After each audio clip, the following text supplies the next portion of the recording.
آج ہمارے ساتھ موجود ہیں ایڈوکیٹ برکت اللہ برکت صاحب، جنہوں نے فوجداری میں بڑا نام کمایا ہے۔ آج ہم ان سے پوچھیں گے کہ ایلیگل ڈسپوزیشن ایکٹ میں پروسیکیوشن نے کیا ثابت کرنا ہوتا ہے۔ جی بہت شکریہ جناب صدر صاحب، بڑا زبردست ٹاپک آج آپ نے ڈسکس کیا ہے۔ ایلیگل ڈسپوزیشن ایکٹ خصوصاً جب جو ناجائز قبضے ہوتے ہیں پراپرٹیز میں، جب ہم اکثر دیکھتے ہیں عدالتوں میں، سیشن کورٹس میں اسپیشلی ایلیگل ڈسپوزیشن ایکٹ 2005 جو ہے، یہ سیشن کورٹ انٹرٹین کرتی ہیں اس لاء کو۔ یہ 2005 میں بنا تھا اور ٹل ٹوڈے جو ہے یہ انفورس ہو رہا ہے جو ہے آپ کے سیشن کورٹس میں اسپیشلی۔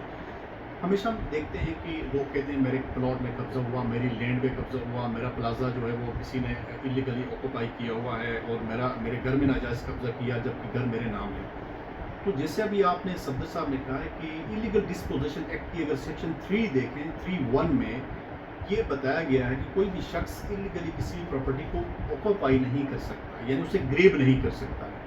پروسیکیوشن میں جہاں تک بات ہے ایلیگل ڈسپوزیشن ایکٹ میں یہ پروف کرنا، یعنی جو کلیمنٹ ہے، جسے آپ کمپلیننٹ بھی کہتے ہیں 3/4 کے استغاثے میں فور دی سیشن کورٹس، یہ ثابت کرنا ہے کہ فرسٹ ون از دیٹ کہ آیا he is the absolute owner of the that property, کیا وہ اس پراپرٹی کا ایبسولوٹ آنر ہے، یہ اس نے ثابت کرنا ہے۔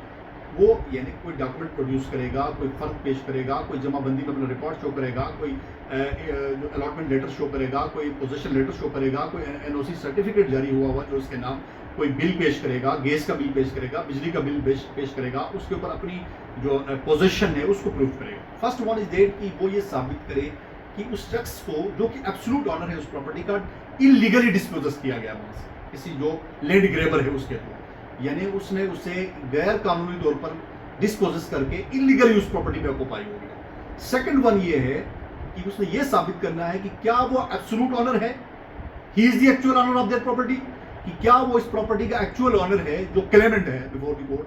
تو یہ دو چیزیں اس نے جو ہے وہ ثابت کرنا ہوتا ہے۔ اگر جہاں تک کوگنیزنس کی بات ہے کہ کورٹ سیشن کہاں پہ کوگنیزنس لیتی ہے، تو سیکشن 4 پڑھنا ہے آپ۔ سیکشن 4 میں کوگنیزنس دی گئی ہے۔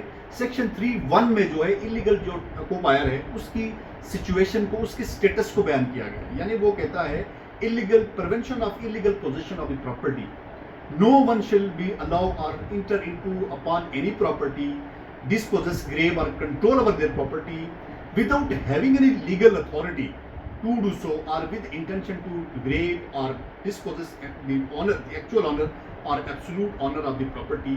جب یہ کنڈیشن فل ہوگی، سیکشن 3(1) کی جو کنڈیشن ہے، اگر کورٹ یہ سمجھتی ہے کہ یہ سیٹسفیکٹری ہے جو ایز پر ایویڈنس جو کہ ریکارڈ میں اویلیبل ہے، تب وہ سیکشن 4 میں کوگنیزنس لے گی۔ یہ جو ہے ایلیگل ڈسپوزیشن کا بیسک جو ہے وہ ہے کسی بھی ناجائز جس نے قبضہ کیا ہے اس کو ڈسپوزس کرنے کے لیے۔ بہت شکریہ۔